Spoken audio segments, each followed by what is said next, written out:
The following is a repeat broadcast of the 11 p.m. edition of Channel 4 News. Fritz Coleman weather. Fred Rogan, sports. Jess Marlowe, cover story. Channel 4 News, Nightside, number 1 at 11.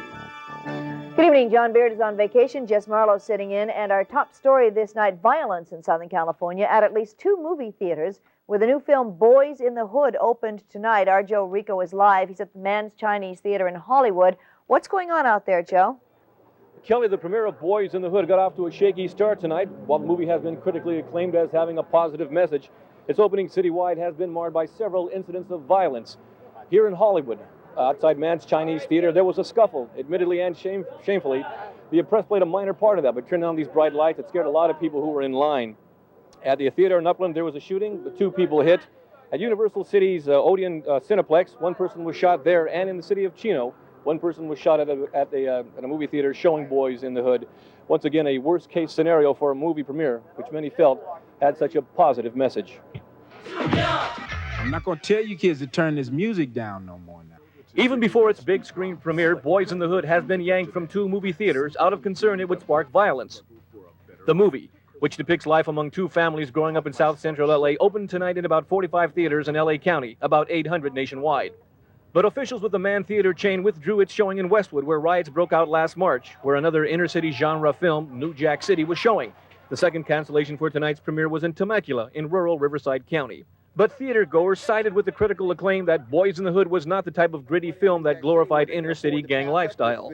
This film was the best film that I've seen in a long time, and I hope that people get out and see it because it ain't got nothing to do with violence. This movie, the story is our true story in South Central Los Angeles, and I am so proud of what I have seen. The people that are refusing to show the movie are the people that are basically are caused to what's happening right now, and they need to support this type of movie so we can make a change. All the people making judgments on this movie are people who haven't seen the movie.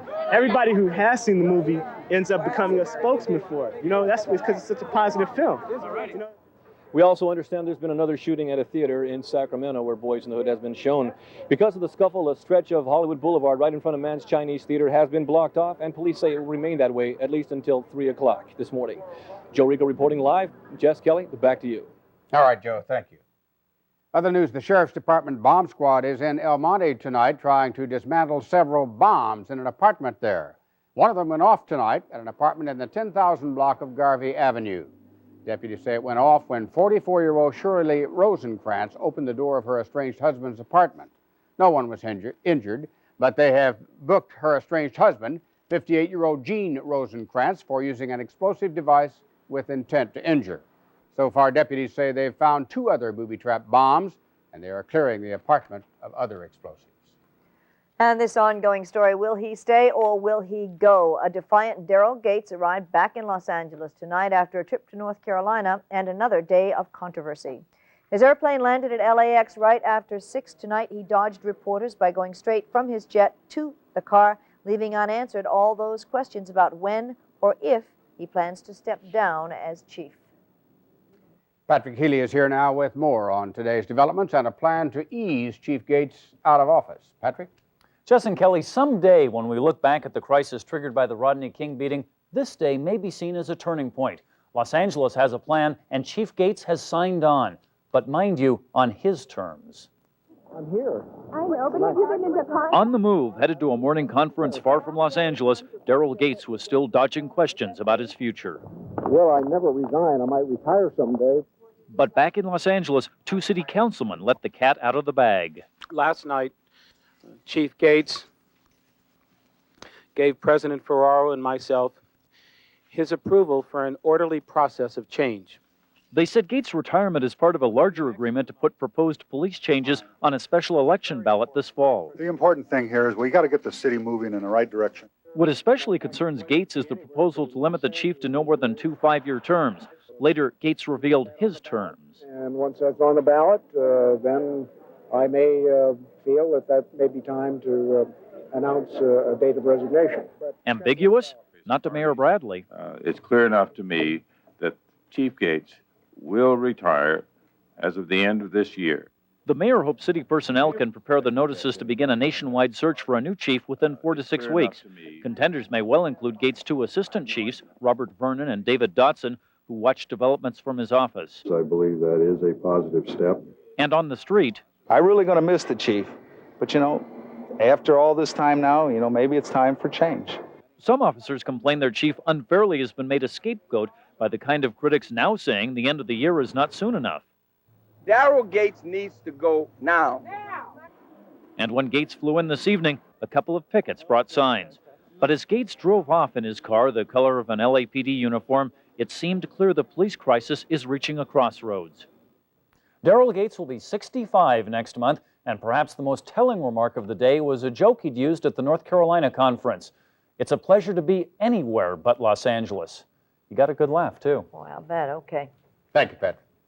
Long Beach police have a man behind bars tonight suspected of attacking two women on two separate nights in Long Beach.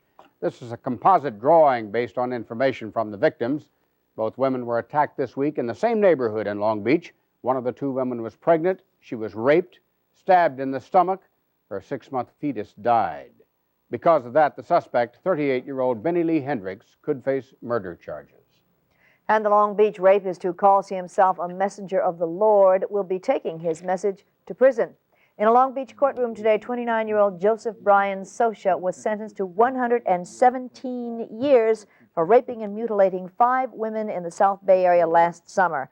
Sosha carved crosses in his victims' backs and hacked off their hair. During the trial, Sosha pleaded insanity. He has a history of mental illness. And this news, a major offshore earthquake tonight centered about 70 miles off the coast of Oregon. This one hit at about 7:51. It measured a big 6.6 on the Richter scale. Our sister station up in Portland did not feel it a whole lot. They just got a couple of calls from people around. But the stations in Medford and Eugene, Oregon said they really felt it big time, and they got a lot of calls. No reports, though, of damage or injuries, at least yet. The epicenter, we're told, is about 120 miles northwest of Eureka, California. And some people said they felt this one as far south as Sacramento. Jess. In Garden Grove, Pacific Bell has moved its employees out of their basement offices today. 13 employees in the basement section of the building have developed cancers. The company has done extensive testing but can find no explanation. They are candid about it. Of the 13 people that have been identified, 3 of them have died. 1 employee is currently retired, and 9 are active employees. They have tested for many factors. Now they're testing for more. Meantime, the employees asked to be moved out of their basement offices. The company agreed. Controversial novel, A Satanic Verses by Salman Rushdie, is back in the news. You'll remember Rushdie himself had to go into hiding 2 years ago when Ayatollah Khomeini of Iran issued a death sentence against him. Now the book's Japanese translator has been murdered. The translator was found stabbed to death today in his university office in Tokyo. This is at least the 3rd time someone involved with the book has been attacked since its publication in 1989. Rushdie thinks it is more violence by people who believe his book is blasphemy against Muslims. In Florida today, a huge sinkhole literally swallowed up an entire house. The elderly woman who lives there said popping noises woke her up. She ran for the front door. She realized her house was sinking. The front door was stuck shut by then, but she did get out the back door. The sinkhole is still growing. Look at that. Now it is threatening the house next door. Experts think this sinkhole was triggered by recent rainstorms. Oh, we hate that when your house sinks, huh? All right, coming up, drug agent sees a freighter with 100 tons of illegal drugs. And proof that 1 Fritz on the ground is better than 2 up a tree. Weather's next.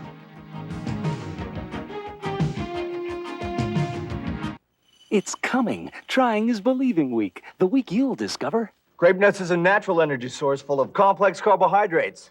You won't believe how good you feel about it until you try it with breakfast. Post Grape Nut cereal. You've got to try it. Lots of margarines say they have a buttery taste, even when there's no butter in them. Kraft Touch-A-Butter spread has creamy, rich butter in it. Just a touch. Kraft Touch-A-Butter. A touch of real butter makes a real difference. He's not here. That's it. We've talked about bankruptcy. I'm getting the forms. Let's talk to a lawyer. What for? That's just another expense. I can do it myself. We can't afford to do it wrong. I'm calling Jacoby and Myers. It won't cost much to talk. Mistakes can cost you your bank account, furniture, tools, even your home. We can get the creditors off your back, and when it's time for you to be in court, we'll be there too. Jacoby and Myers. Gentlemen, the tobacco industry has a very serious multi-billion-dollar problem. We need more cigarette smokers, pure and simple. Every day, 2,000 Americans stop smoking. Another 1,100 also quit. Actually, technically, they die. That means that this business needs 3,000 fresh new volunteers every day. So forget about all that heart disease, cancer, emphysema, stroke stuff. We're not in this business for our health.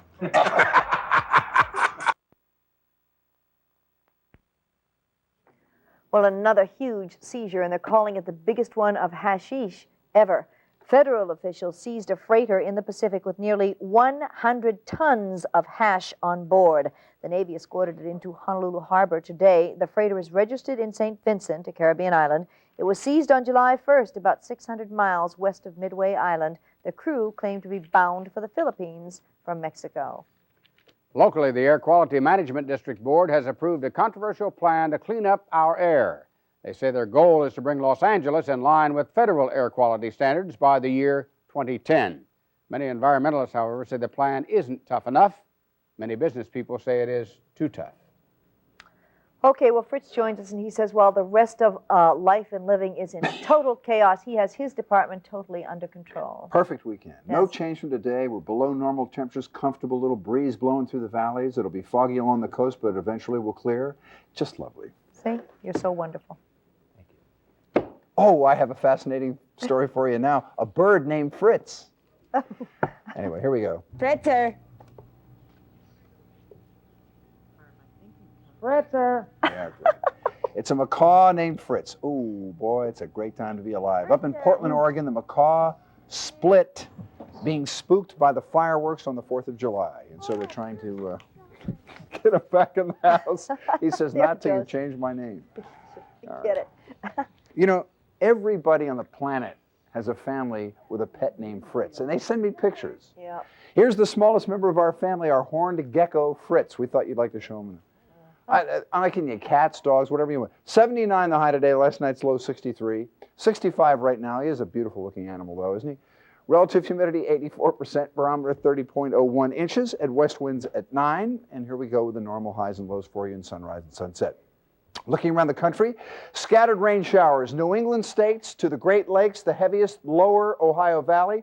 Heavy showers and thunder showers, the Carolinas, Florida, Texas, and New Mexico. And another storm moves into the Pacific Northwest, and as it moves inland, our marine layer gets thicker. That's why tomorrow morning you'll really feel it until the mid-morning or at least late morning hours. Not much change in temperature. Normal 84. We're going to be in the upper 70s to about 80 degrees for the whole weekend. The same July weather pattern. Morning clouds and fog, hazy afternoon sun in the valleys, later clearing along the coast. And we really see no change in that until the first part of next week. Now remember, we have one more day of high tides on Sunday, where tides could be anywhere from 6.5 to just over 7 feet. Some of the low-lying areas should be aware of that. Sunset Beach and Newport Beach, and that's it. No storms to really mean that would be a problem. First stage alerts, the San Gabriel, the Riverside San Bernardino area, just the Inland Empire, very unhealthful smog levels, and unhealthful in the rest of the inland areas, and moderate on the west side. Overnight tonight, low 60s along the coast, and low 60s inland as well. Low to mid 80s for highs tomorrow. Still 92 in the Inland Empire around Riverside, and mid and upper 60s along the coast. Here's the 5-day. No change. Morning clouds, fog, hazy afternoon sun, upper 70s to 80 degrees. Should be lovely. Lovely, lovely weekend. Very little change. Boy, I ran out of information again before I got back to the desk. And people were saying, what happened? And you're out of breath. Have a Okay. lovely weekend. Should be a Thank you, we will, and you the same. All right, coming up, why junk food is now going to cost you more than just extra inches on your thighs. And just a couple of days after a bench-clearing brawl, something they learned from the big boys, a Little League team is back in action. Brett with sports next.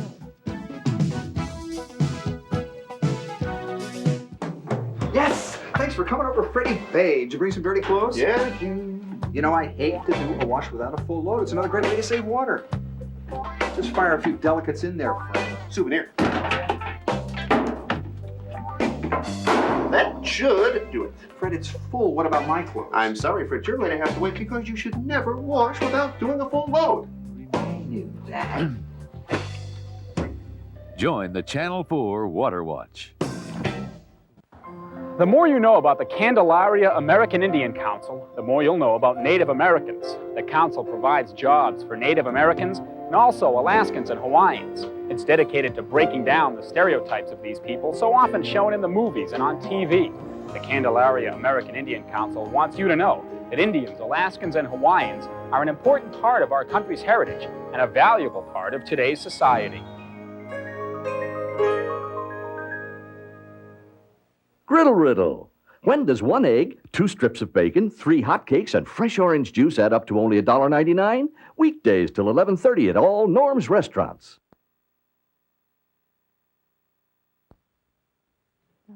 Brett is off tonight, so we have Brett Lewis doing the honors. Thank you very much. Angels went to the All-Star break with a 4-game losing streak that became 5 last night. Needs to stop soon if they're going to contend. Tonight at the Big A in Anaheim, it was ZZ Top Appreciation Night as the Angels hosted the New York Yankees. This one dominated by pitching and defense. Bottom of the 4th, Lance Parrish with a fly to short left, but Randy Velarde going back makes one of the toughest catches in baseball for the out. Bottom of the 5th, Angels trailing 1-0. Dave Winfield continues to shoulder the offense. He singles up the middle. That scores Dick Schofield with the tying run. It's 1-1. We go into extra innings. Former Dodger Steve Sachs batting against the Angels' best reliever, Brian Harvey, with runners on 2nd and 3rd. Sachs grounds to Donnie Hill. He comes home to get Bernie Williams too late. Angels lose their 6th straight, 2-1. Other games, Twins still have a 2-game lead in the West after winning tonight. Blue Jays and Tigers also won, as did the White Sox, Mariners, and Orioles. In Montreal, Brett Butler extended his hitting streak to 23 games as the Dodgers try to extend the Expos a bit. Dodgers proved again, don't count them out till the last inning. It was a game that saw both teams rally late with the first volley fired by Montreal. 6th inning, Expos leading 2-1. Mike Hartley on the mound after Mike Morgan left with a sore toe. Eric Bullock, with 2 men on, merely hits his first Major League home run. Expos take a 5-1 lead. Then in the 7th, Bullock shows he can play the outfield. Gary Carter with a drive. Bullock goes back and makes an outstanding catch. With the Dodgers rallying in the 9th, Chris Gwynn pinch hitting with the bases loaded, and Gwynn hits this one deep to left off Tim Burke. Bullock can't get to that one. 3-run score makes it 5-4. Dodgers add another on a throwing error to tie it. On to the bottom of the inning, Delano DeShields. He hits a bouncer over the drawn-in infield with the bases loaded. Bullock comes in to score. Dodgers lose a hair-raising game 6-5. Cincinnati lost to stay 5 games behind the Dodgers. The Braves won while the Giants lost, and the Mets and Cubs also won. In the sports glut that is Southern California, you may have missed it, but the Olympic Festival began tonight. Opening ceremonies were held before a crowd of 29,000 at Dodger Stadium. This is both a showcase for next year's Olympians and a chance to experience some pressure competition leading up to the Olympic trials. 10 days of outstanding amateur competition that features the next Carl Lewis or Mary Lou Retton. Only we won't know who they are till next year. Certainly a festival in L.A. brings out the famous folks, but there are many who think in a smaller community it would be a bigger event. Heavyweight champion Evander Holyfield brought the torch into the stadium, handed off to a pair of competitors who finished the ceremony. The games have begun. 3,000 athletes competing in 37 different sports, and we'll have all the highlights right here on Channel 4. Earlier, Evander Holyfield's first public comments on his November 8th fight with Mike Tyson. In fact, fighting Mike Tyson, it was important because Mike Tyson is one of the best fighters that's out there today. Former champion and still, in a lot of people's minds, still is the champ. And I think it's come down to 2 guys at the top of their game. I'm the current heavyweight champion of the world, and I'm willing to defend against the #1 contender, which is Mike. A Little League umpire remains hospitalized tonight with a fractured skull. It was the result of a bench-clearing brawl Wednesday night in Hacienda Heights, a brawl that began when a catcher hit a batter with a helmet. Tonight on the field, a game without incident. Parents and volunteers say they will not let that element take over, but they're still shaken from the fight between the Bassett and Hacienda Heights teams that involved as many as 40 people. The umpire was struck in the back of the head by a player that was ejected earlier in the ball game, who came over the back fence, was supposed to have been gone, came over the fence with a bat. He brought the bat on the field and hit the umpire behind the head, knocked him down. He has a slight, in fact, I spoke to him 11 o'clock this morning. He has a slight crack in the skull in the back. He's doing fine. Dick Cianfoco was there Wednesday. He'll have more to say about the incident and more about fighting this sort of thing on our 5 o'clock news tomorrow. And that's a look at sports. Okay, thank you, Brett. Now, you're going to be taxed. And this one you're going to feel. An additional sales tax of 1.25% goes into effect statewide on Monday. It's a heavy tariff, and it's confusing. There's a strange set of rules on what's taxable. Snack foods are now fair game. That means all candy, cookies, and chips will be taxed. However, get this, a donut is considered regular food and is not taxable, but you'll still have to pay tax on a brownie. Go figure. Saltines are considered regular food. Ritz crackers and Rye Crisp are not, so you'll pay. New taxes on beer, wine, and other alcohol go into effect on Monday as well, 1.25%. And also taxes on newspapers. Still to come, wisecracking kids put their talent to use. Stay tuned.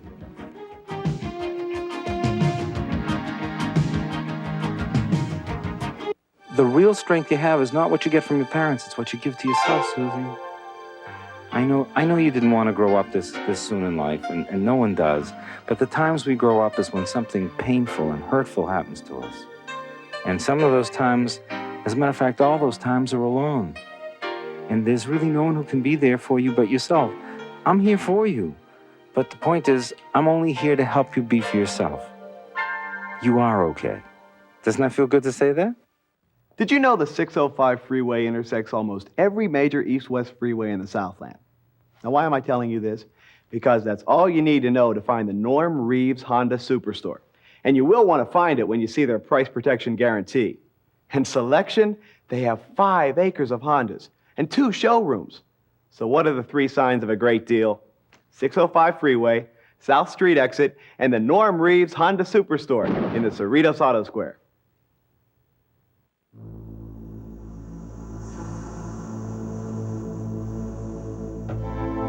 It's been said you can measure a nation's greatness by the compassion it shows its weakest citizens.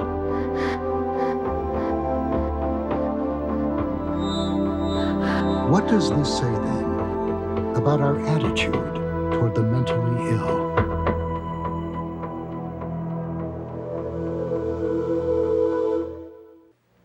You're doing drugs and drinking just because your friends are? Hey, you're just like your friends. Stupid.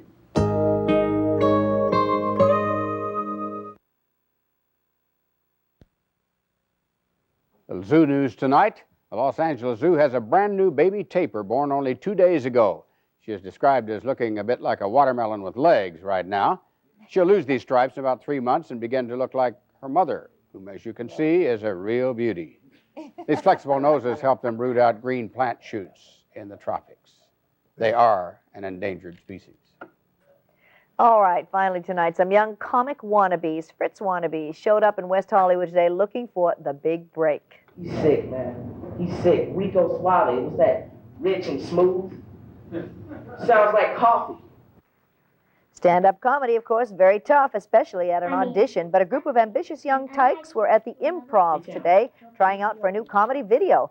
Sony has plans to market and distribute the video just in time for Christmas. The only requirement, you had to be 15 years old or younger and be bold enough to get up on stage and tell a joke. They're all sweating. I can't wait for the new episode of Cops in Burbank. Well, let's see what's happening in that donut shop right now. Okay. Those are the contenders, and they had a winner. But I want to tell you, that's it for Nightside. Have a great weekend. All right, and as we say goodnight, some more of this week's Eclipse-omania. See you on Monday. You are the one, only you beneath the moon and under the sun. Whether near to me or far, it's no matter, baby. Where you are, I think of you.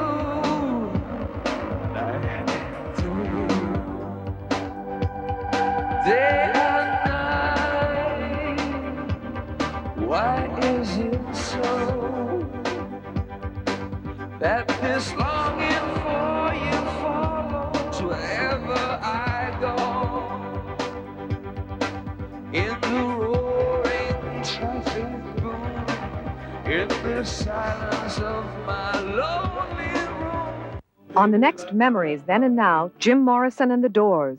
Baby, light my fire. Their music lit a fire that consumed their legendary leader. Now, 20 years later, the band speaks up.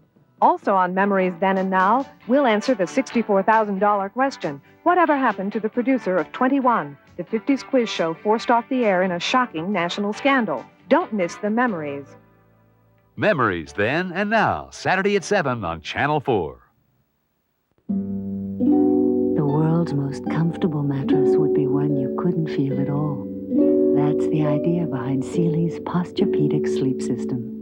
Designed to support everyone differently. To conform to every curve. Distribute your weight evenly. Only Sealy Posturepedic has it.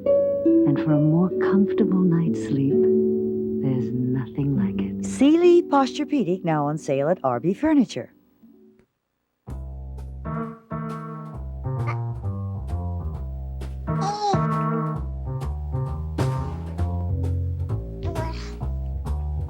No, this is not a commercial for baby food, or baby clothes, or baby toys.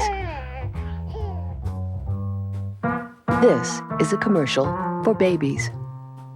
Now available in all sizes and colors. Welcome to Rogan's Heroes. On the next, Rogan's Heroes. I know what you're thinking. You're worried. Don't be. Because Fred's got everything under control. Well, almost everything. When he tours his favorite tennis camp. Yeah, but it looks like... Joins a picnic and takes a bite out of Mr. Sandwich. Then visits the home of the human hydrant. All on the next Rogan's Heroes. Saturday at 7:30, only on Channel 4. The preceding has been a rebroadcast of the Channel 4 News Nightside Report.